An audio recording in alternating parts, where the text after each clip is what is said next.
We're all in business for a reason. The problem that so many small business owners have is they go in 10 million different directions, not really sure which way to go. Listen as your team of experts, Jennifer Glass and Patricia Reszetylo, go through what you need in your business to really make it stand out and benefit you. Because it's the bottom line that matters. Hello and welcome to another episode of It's the Bottom Line That Matters podcast, where we are dedicated to your success. If this is the first time you're checking us out, thank you so much for checking us out. If you are a returning listener, thank you so much for continuing to support our show. On our show today, Patricia and I are going to be talking about procrastination. Procrastination can be a serious problem in business and in life. Sometimes, though, we need to procrastinate a little bit as we allow our minds to really start figuring out the direction that we need to ultimately be going in. But the reasoning for that delay is really important. And before I bring Patricia in, I just want to throw something out there. I want you to think for a second, sometimes whether it's in the morning or it's something else, you're sitting there and you just don't want to move. That is kind of a procrastination issue as well, right? You don't want to get up, you don't want to move, you don't want to do something. That is procrastination. We all have a little bit of procrastination in us. And like I said earlier, sometimes we need it. Sometimes it can be extremely damaging to what it is that we're trying to do. So Patricia, let me ask you, before we get into things, I want to just quantify. And I will say that I have definitely procrastinated myself too. And I'm going to give a really quick example and then I'm going to ask you to do the same. All right. You know that I'm in the middle of writing a couple of different novels in addition to everything else that I'm in the middle of. As I've been sitting there trying to think of the dialogue in the story, I'm procrastinating because I can sit there with my screen open and I can just type away, but I don't necessarily have the conversations going on in my head yet for what the characters are saying. And so there's definitely that procrastination. And to top it off, moving into a different novel instead of continuing on that first one is definitely procrastination out the wazoo as I let my mind just kind of think where the story is going on that side. But what I want to ask you is, how have you seen procrastination on your end? And what have you noticed in terms of the positive or the negative impact that procrastination made? Yeah. Um, Especially on a morning when I don't have any actual appointments on my calendar. I will lay in bed, justifying myself because it's going to be a long day, or it was a long day yesterday, and I'm still tired and I just need my rest. And maybe it's true. Um,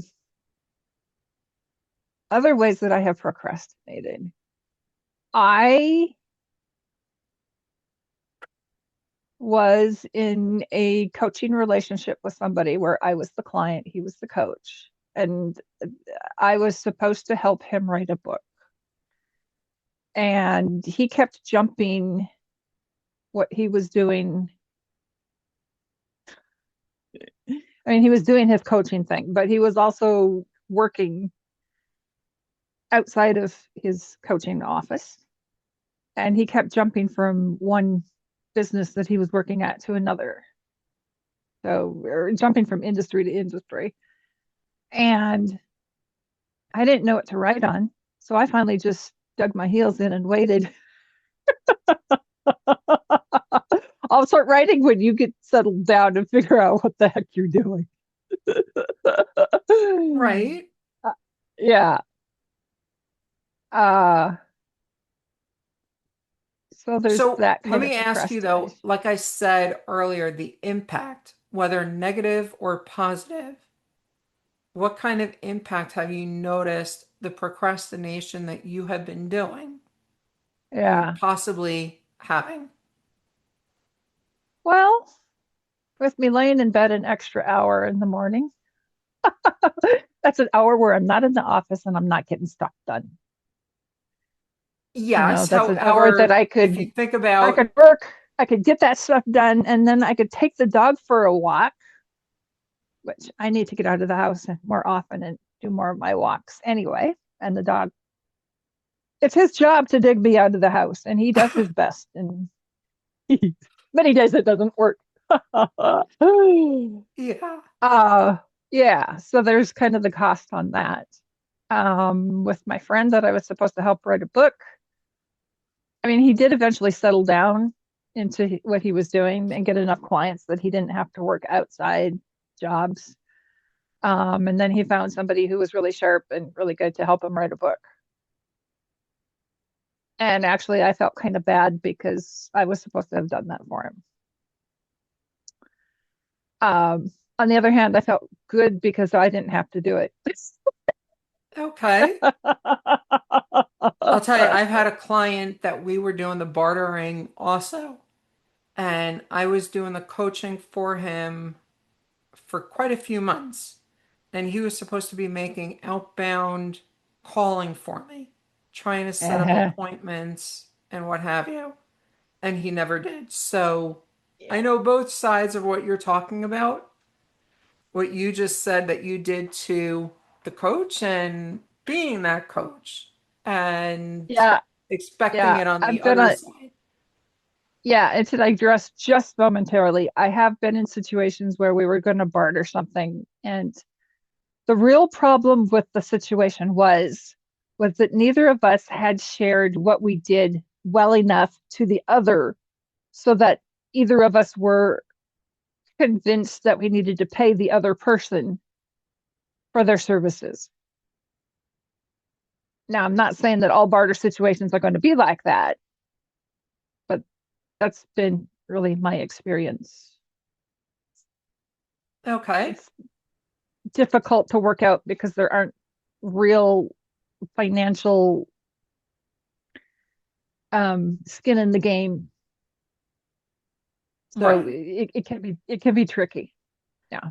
I think that where the issue is, like you were saying, and I expressed this to that client, I said, if I'm normally charging $2,000 a month for the coaching and I'm working with you, that is the expected return on the other side. Yeah. So it was clear we both knew what that relationship was going to be like. It was just how do we make it all work and things like that. Yeah. But Yeah. Yeah. sometimes it works, sometimes it doesn't. And it's Hmm. like uh, someone else, my friend Michael, recently was posting on Facebook that was dealing with a problem that someone else actually was saying that when you have affiliates, and no matter how big of a commission the affiliate is due, they weren't getting paid. And so you run into those kinds of issues also. But we're really going way down this rabbit hole, Patricia, on Yeah. It's that a bit of a side. rabbit Let's hole. go back to Yeah. procrastination. You see, we're procrastinating, going away from the procrastination topic. But going back though to procrastination, there's a lot of different reasons. And I don't want to go through the psychological issues because that's not what the point of this show is. There's plenty of other places that you can go for that.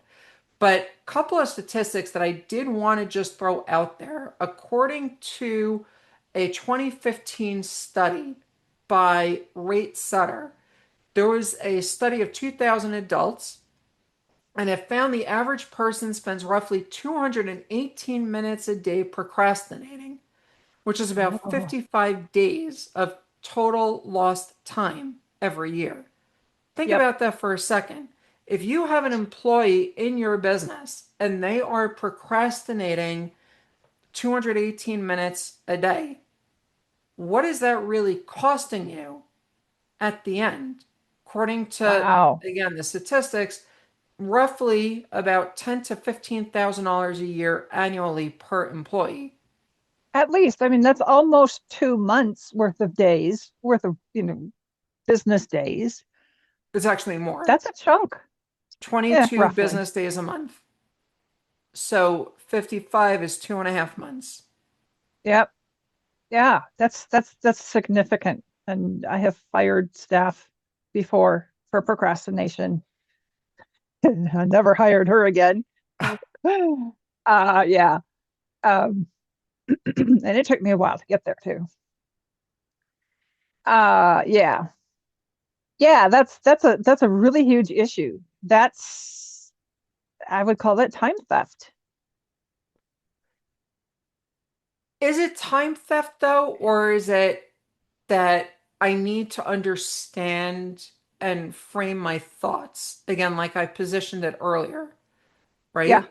If we yeah. are sitting there and we're saying, I'm going to be going from 9 in the morning until 6 in the evening or 9 to 5, whatever, I don't think there's really any more 9 to 5. I think it's more 9 to 6 in corporate positions. But putting that aside, if we are looking at that day and you're going straight through, you just have that hour for lunch that you take or half hour for lunch that you take.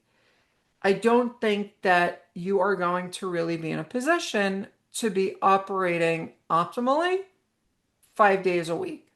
You aren't in a position to optimally operate. However, if somebody's procrastinating that much on a task or multiple tasks, we need to sit down and see what's going on. Are they in the right position? Is there something that they need in order to do this task they don't have? Is there something other people need to provide that they aren't so that this person can't do their work? Things like that. Um, what can we fix to make this work better? First off, Can I challenge that assumption though? And I'm going to challenge it this way. Patricia, I'm going to ask you to come up with a detailed plan on launching your new business venture. mm-hmm. In that plan, I want you to give me a marketing plan, I want you to give me a business plan, and I want you to give me an investor deck. Right. Okay?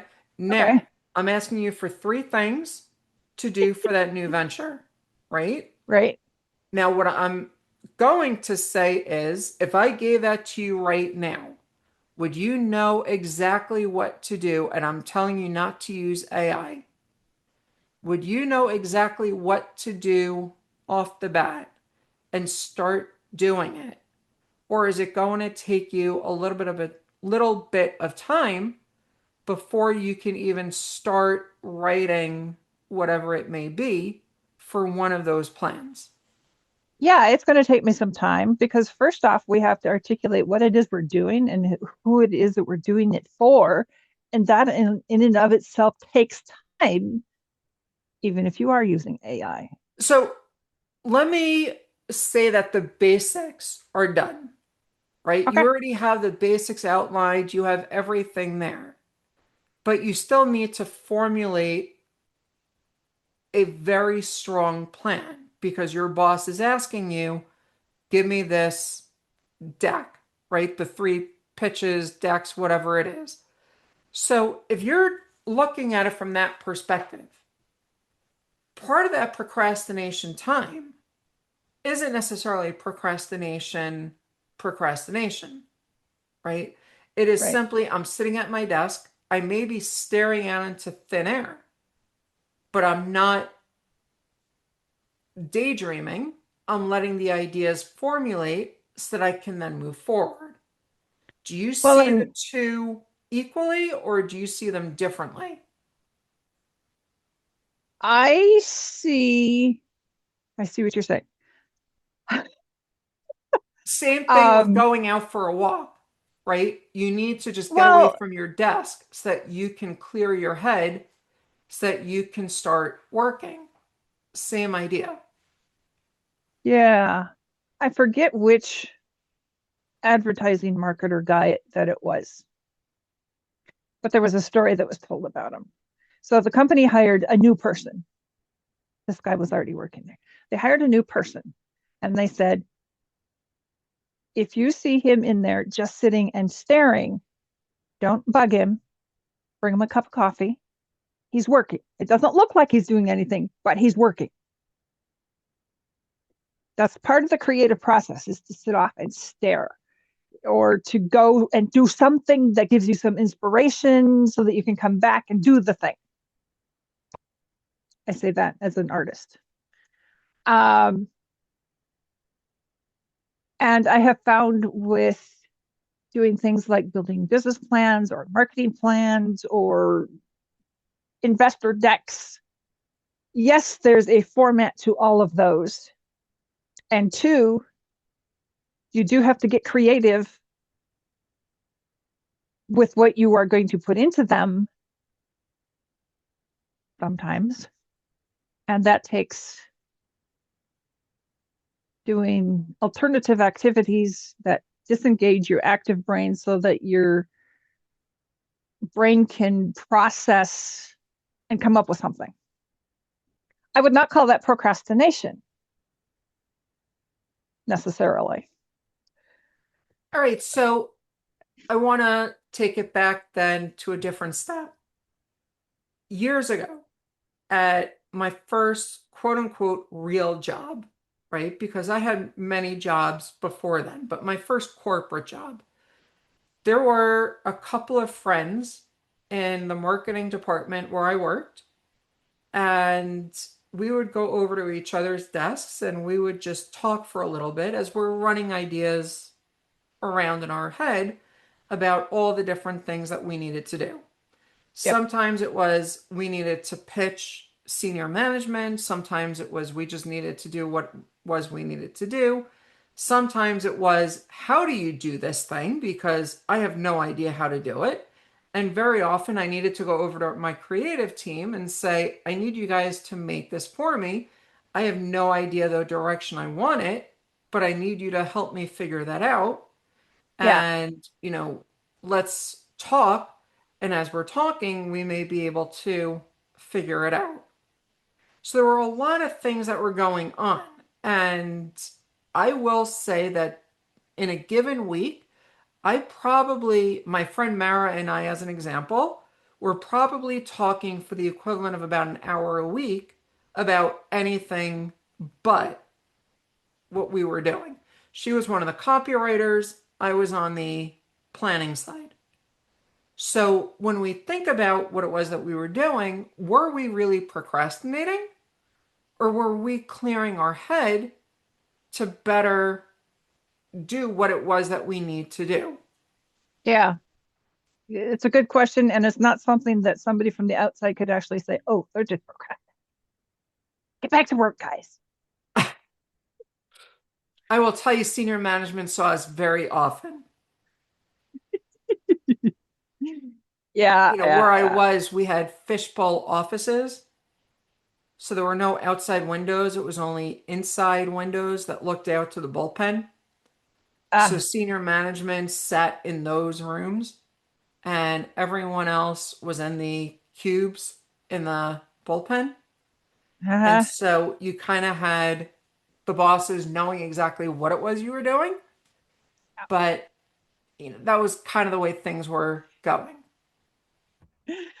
Yeah. Yeah. Yeah. So, and another example that comes to mind, and this is from a movie, but my husband and I watch Columbo movies on repeat.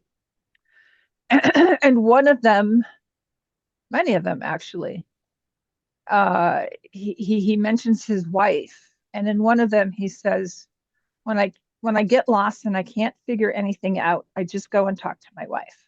And the other person says, "What? And she solves it for you?" And he says, "No, she just talks, but whatever it is, she's going to talk about." And then the inspiration hits me, and I'm off and running again. And sometimes you need that person, that just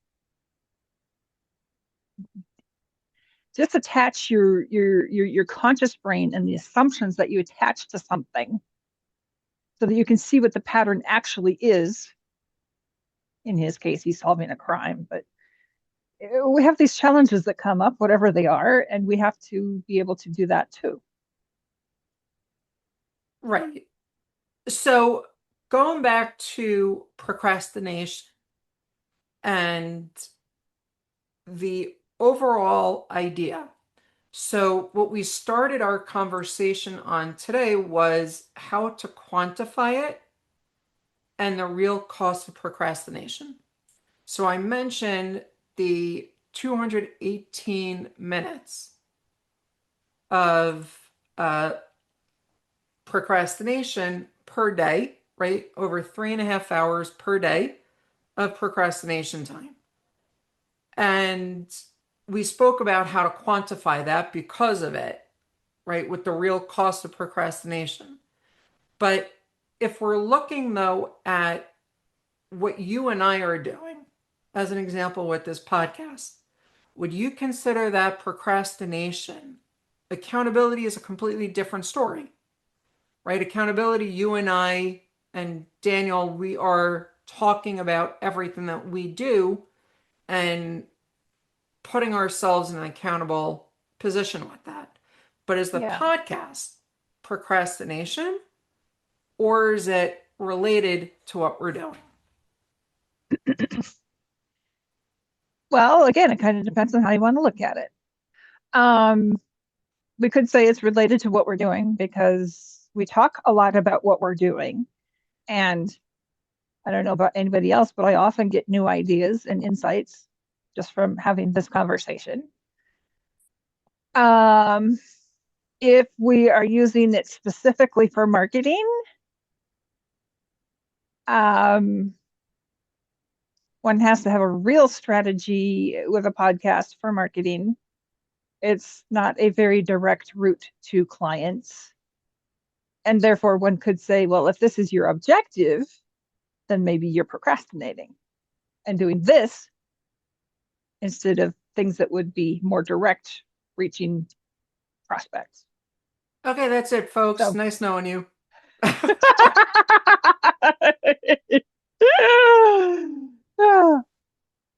Yeah, now I'm hearing Porky Pig in my head. But that's all, folks. Yeah.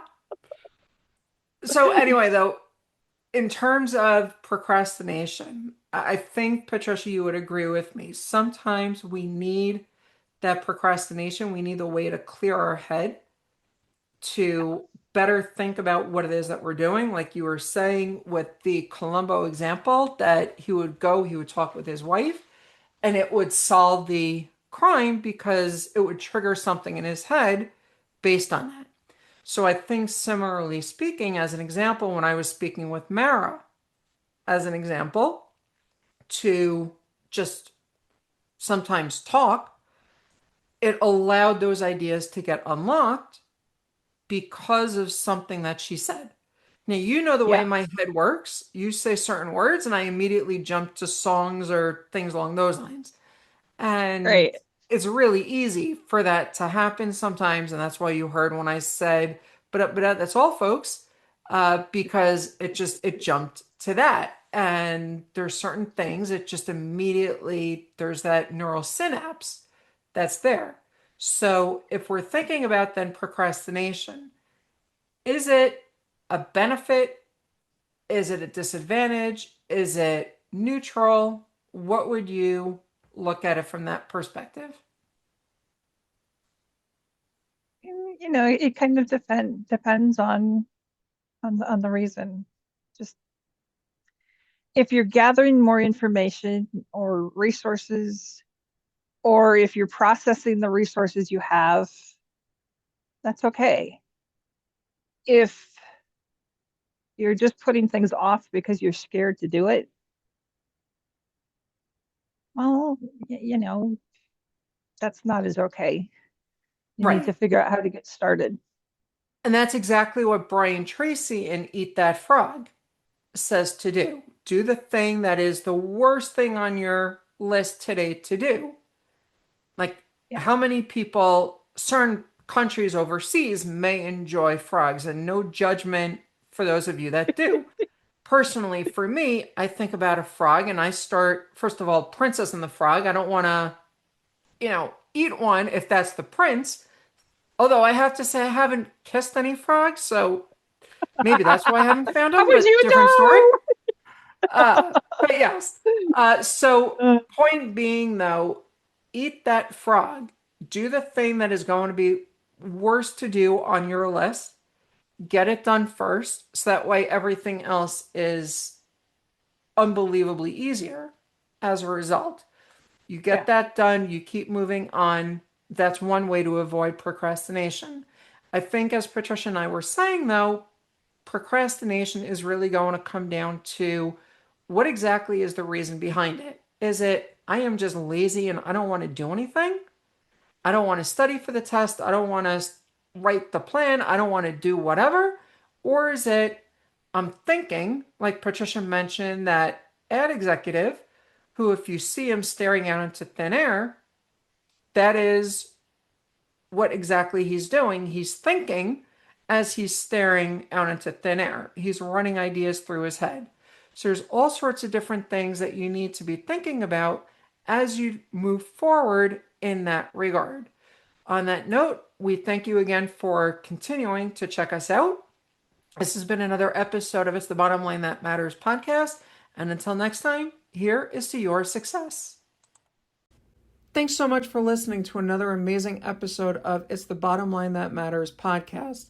We're all about helping the small business community grow and reaching as many people as we can. And the algorithms on the podcast programs love reviews. So if you loved what you just heard, consider leaving us a review. And even if you don't, I'm sure you already did, but consider sharing our episodes and our podcast with your friends and colleagues. Sharing is caring, and here's to your success. Thanks so much, and have a wonderful day. It's the bottom line.